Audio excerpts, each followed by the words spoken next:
17 members and associates of the Hells Angels are facing criminal charges in a violent attack.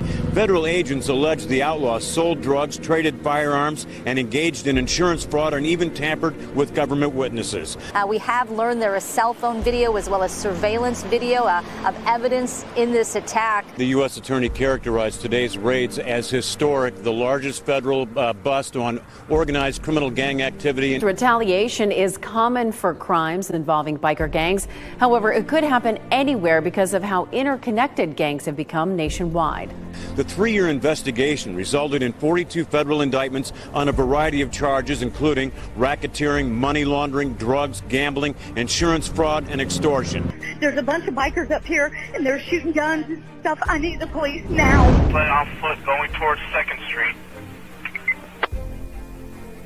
Okay, receive.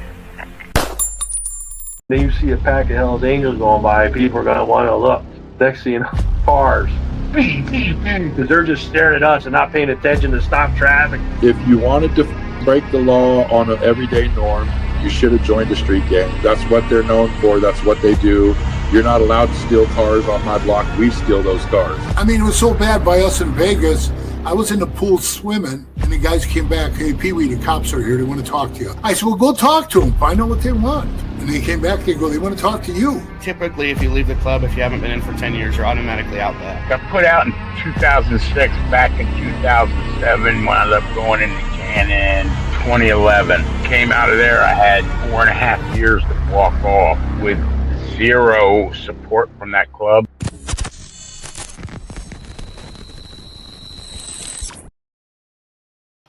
Welcome to this episode of Chattin with Staxx. I'm your host, Bill Staxx, and today we're going to talk about the other Pagan member that pled guilty and what does this mean for the club. We got some other things to talk about. Some wild things are going on. So before we get started, make sure you hit the like button, subscribe, tell a friend to tell a friend, tell your mother's, brother's, sister's friend about Chattin with Staxx and tell them I got the dopest content on YouTube. And if you guys aren't aware, Swifty Blue, the rapper, is in a world of shit. Oh, yes, he is.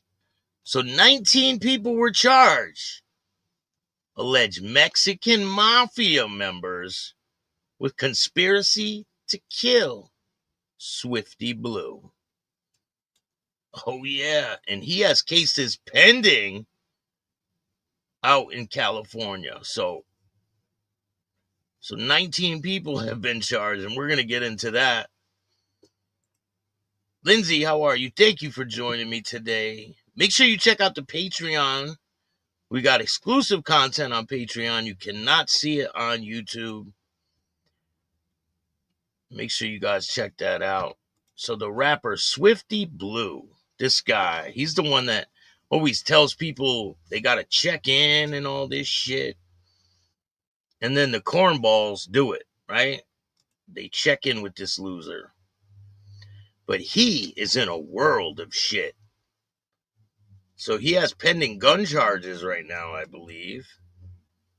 And 19 were charged in an alleged Mexican mafia with conspiracy to kill LA Raptor Swifty Blue.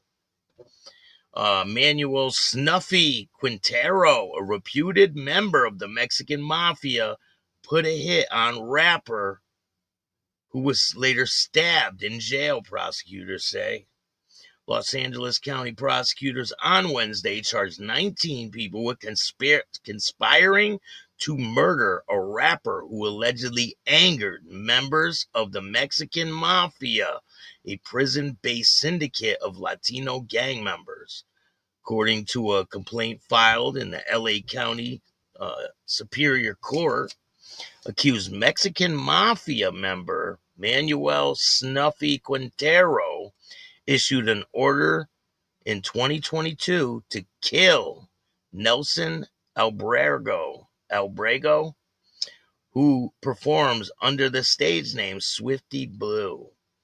In the complaint, prosecutors describe a sprawling conspiracy that played out over TikTok messages and recorded jail phone calls. drawing in prisoners from Kern County, jail inmates in downtown Los Angeles, and gang members in Paramount. The Southeast Los Angeles County, City, and both Quintero and Albrego call home. Quintero, 49, was arrested Wednesday and has yet to enter a plea. It wasn't clear from court records whether he has a lawyer. A longtime member of the Paramount Barrio gang, Quintero has served prison time for assault, manufacturing methamphetamine, and false imprisonment, court records show. On New Year's Eve in 2022, an alleged subordinate of Quintero, Giuseppe Clever Lavea, told an informant he notified gang members in Paramount, Compton, and downtown LA that they had instructions to attack Albrego. On site, the complaint says. Lavea, 34, is now in custody on unrelated federal case that charges him with selling drugs and guns in Imperial County. He pleaded guilty to trafficking methamphetamines in March and has yet to be sentenced. His attorney in the federal case didn't immediately return a request for a comment. After the informant asked if Snuff's mad at the rapper, Lavea allegedly said, "Fuck him." It's unclear why Quintero was angry at Albrego, who could not be reached for comment Wednesday. In 2024, an interview with the Times, the rapper declined to discuss any potential issues with the Mexican mafia or jailhouse politics. And I don't think this dude has done a lot of time in prison. I could be wrong, but he seems like a real big cornball. Albrego previously said his music resonates with the people because everybody wants to be a gangster. Okay. Whether you're a lawyer, a police, or a kid going to school, everybody wants to be big, bad, and tough, he said in 2024. It's too bad you're not any of them things. 8 months after he spoke to the informant, the complaint says, Lavea warned another person in a TikTok message to stay away from the rapper. Let me give you a little 411. You won't get misguided with the internet, he wrote, according to the complainant. With Swifty, his career is done. I talked to him and tried to guide him, but he didn't listen, Lavea allegedly continued, adding, the now rapper is getting his blues in Men's Central Jail. In November 2023, Albrego was jailed on gun possession charges. Juancimo Vamps Gonzalez held 2 cells down from the rapper, called his mother, and told her to ask an associate if the ones of Who Sings was still good, according to the complainant. Gonzalez's mother hung up. When her son called back, she allegedly said, "He's no good." Both Gonzalez and his mother are charged with conspiracy. Gonzalez was already in custody. Damica Gonzalez, 66 years old, was arrested Wednesday at her Bellflower home, according to a statement from the FBI. So the guy's mother got caught up in this too. 2 days after the mother and son spoke, another jail inmate, Jonathan Dreamer Quavdo, I could be saying that wrong, but oh well, called a man in prison in Kern County who was using a contraband cell phone, according to the complaint. After mentioning Swifty Blue, Quindo allegedly asked Jacob Eagle David if he recalled a Rasa rapper who was in the shower. Prosecutors believe this was referring to Jamie Valdez, a rapper known as Money Sign Sway, who was stabbed to death in the shower at correctional training facility in Soledad in 2023. The end result should be the same, allegedly replied by David, who was in prison for carjacking and robbery. The next day, the complainant said David instructed Quindavo to tell the attackers handle that shit with prejudice. You know how that little court term, this shit with prejudice? Quindavo allegedly confirmed, already in motion. When inmates were let out of their cells at 5:50 in the morning to take a shower, Adrian Slick, Benno, Andrew Longo, Jade Crazy Valley entered Albrego's cell, the complaint says, when Michael Weasel Ortiz obstructed a nearby camera. Bendero Valley beat up the rapper and sliced him, prosecutors charged. About 5 hours later, Quindaro called a woman from the jail and asked her to tell David in state prison, "Oh boy got his rap session," according to the complaint. They didn't really get a good show, he said. Expect them to be performing in probably the 400th floor, another area of the jail here soon. The attempt on Albrego's life was unsuccessful, and by March of 2024, the complainant says, Leyva told Joshua Demons at Ewin in a TikTok message the rapper was recording a live stream outside his family's home as we speak. Ewan drove to the house around 1 a.m. and sent Leyva a photograph of a gun in the cup holder of the car, according to the complaint. He ain't here, he wrote. See, these people are so dumb. Like, they think TikTok messages aren't recorded. Later, Ewan allegedly told Leyva he sent people to vandalize Albrego's family home, according to the complaint. He sent photographs of graffiti that read Swifty Blue 187, a reference to California Penal Code for murder. Ewan, 37, eluded arrest Wednesday and remains at large, according to the FBI. So these people are getting rounded up, but this guy's got to go back to prison. He was only in county jail, so it's not going to be good for him, because you know how they do. If the Mexican mafia wants you, they're going to get you. And that's it. Like, they got a contract on this kid, and now 19 people are charged. He's done. Even if they put him in protective custody, he's still going to get smoked. Path Killer, what's going on? How are you? Thank you for sharing that, Lindsay. I appreciate it. The W Number podcast. What's going on, man? How you doing? Make sure you guys subscribe to the W Number podcast. I did an interview with him. It'll be dropping soon. I'm working on it. Jimmy Mack, how are you? Dopest podcast, period. The John and Sadie show says. Thank you, man. I appreciate that. I appreciate you sharing the Cash App.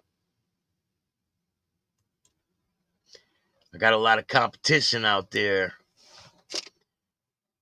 But hey, they need a young, fresh face on the scene, right?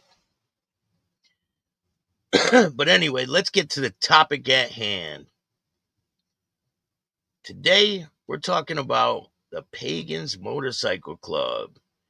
You guys know that there was a crazy situation over there in the Midwest where these guys are now getting convicted well, they're pleading guilty. So what does this mean for the Pagans Motorcycle Club? It says motorcycle gang member pleads guilty to 2023 bar attack. Kansas City, Missouri, a member of the infamous Pagans Motorcycle Club, has pleaded guilty to an attack in a North Kansas bar owner. The U.S. Attorney in the District of Western Missouri announced Wednesday, June 18th, that Jarrid Hammer, a.k.a. Hammer, 45 years old, of Blue Springs, has pleaded guilty to assault resulting in serious injury in aid of racketeering. Law enforcement officials said that on July 20th, 2023, Hammer and two other members of the Pagans Motorcycle Club assaulted a lone rival gang member at a bar and grill in North Kansas City. They said they were there to shut down the club before they flipped a table and knocked the victim to the ground. Once on the ground, investigators indicated that Hammer and two others began to stomp, kick, and punch the victim the entire time. They were wearing steel-toe boots. The group sped off before law enforcement could arrive. Judicial officials noted the victim was taken to a nearby hospital with a bruised brain, rib fracture, pooled blood between the chest wall and lungs, bruised lungs, a collapsed lung, and traumatic brain injury. Wow, that's pretty bad. Federal statute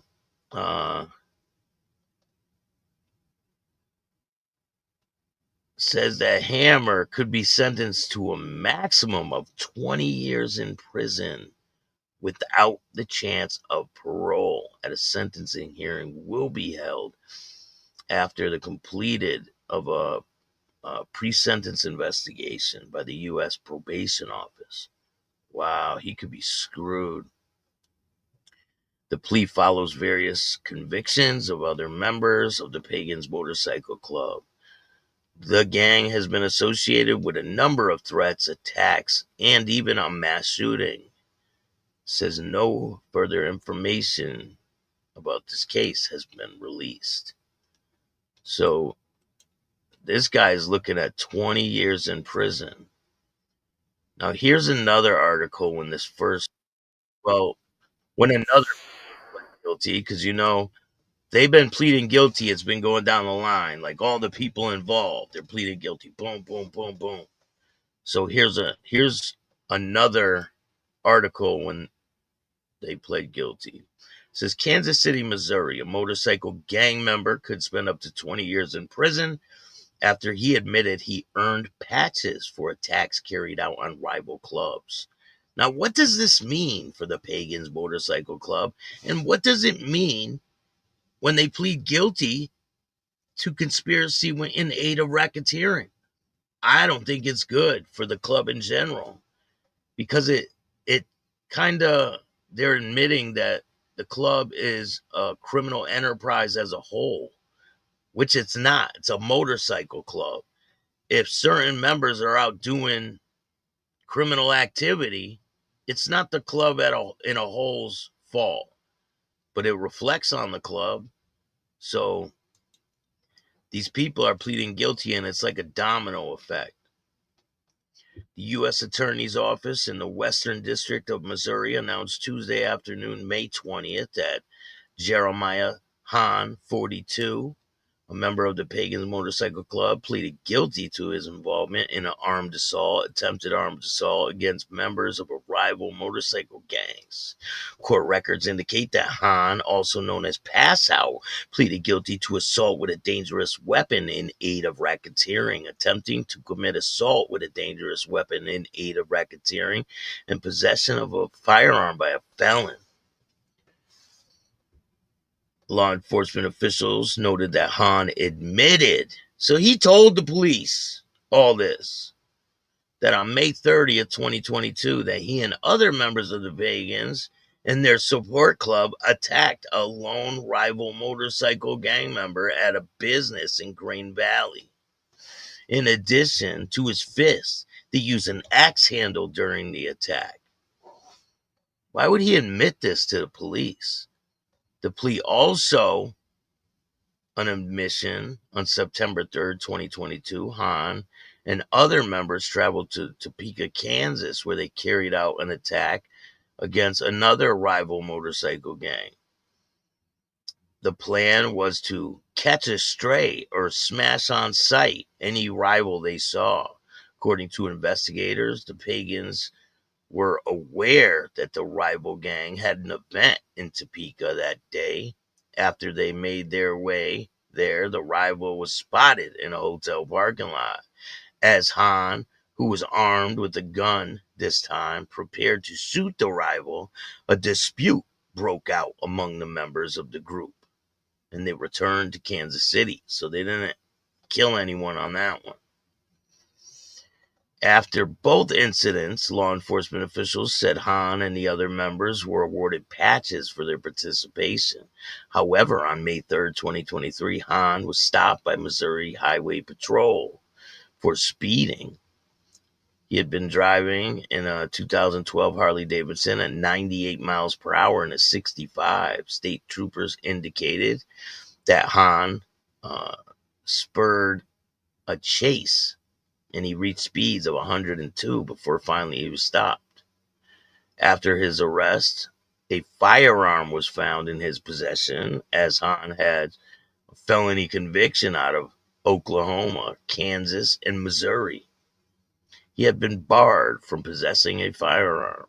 Law enforcement officials noted that he stated he stole the gun from a rival gang member in St. Joseph about a week and a half earlier. Under federal statutes, he is now subject to up to 20 years without parole. A sentencing hearing will be set after a pre-sentence investigation by the probation office. Again, no further information has been released. And when we get more information, I will definitely let you guys know. And this is pretty nuts. I mean, Bird, how are you? Thank you for joining me today.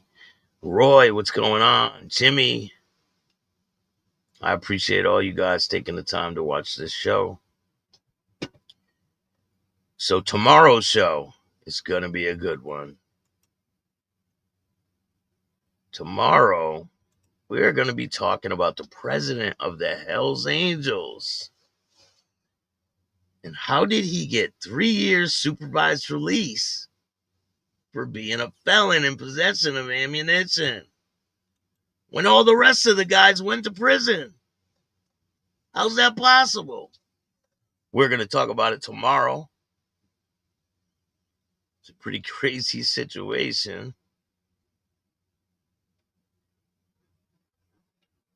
And I want your opinion on how was he able to do that? So there's another case I want to tell you guys about.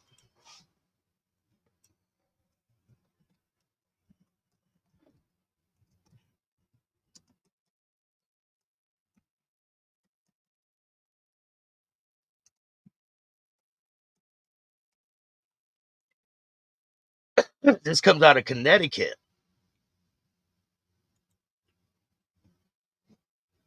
This is a wild story. A father and son are dead after robbing a Connecticut bank together. A 6-hour standoff with the cops. So there was a 6-hour standoff, and the father and the son ended up dead, both of them. We're going to talk about how that happened. This is the father on the left, and that's the son on the right. Here's the father again. Here's the son. They wore Corona masks. This is a wild story. So fasten your seatbelts for this one.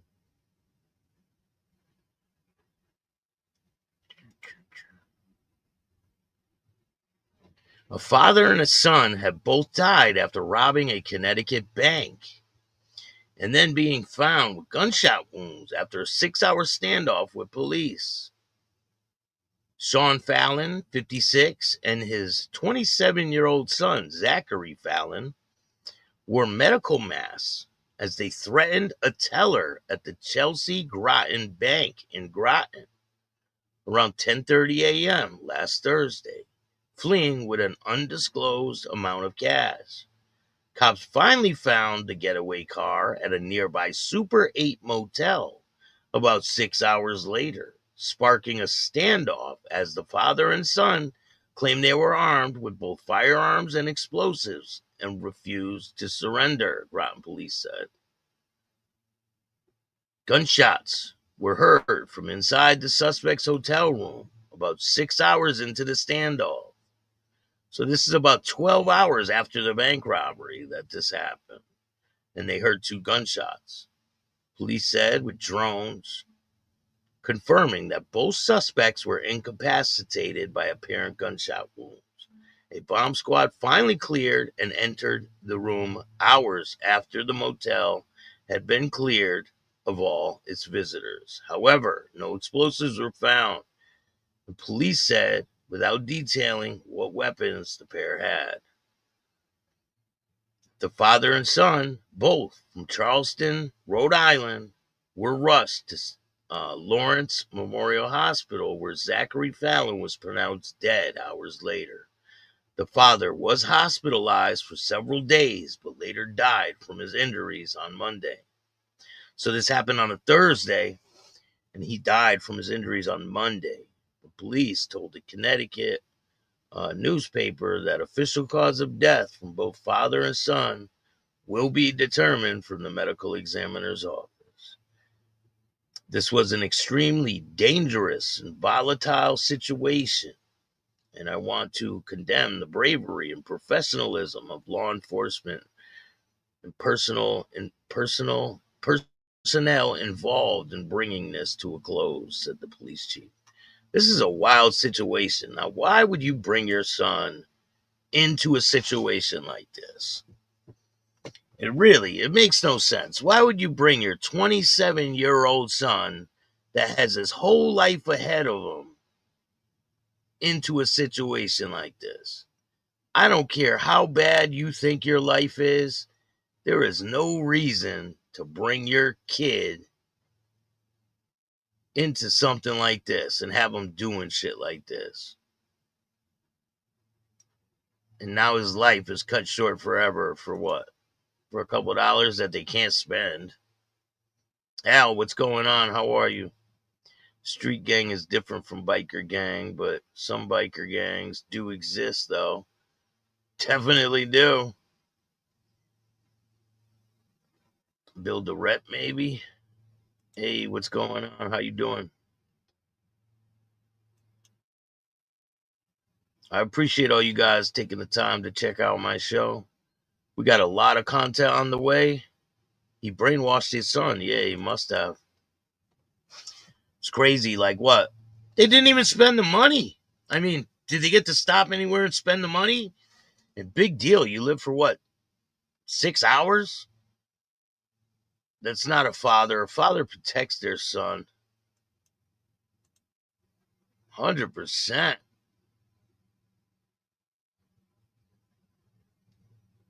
Put him right in the grave, man. It's sad. The kid was 27 years old. Following his father right to the depths of hell.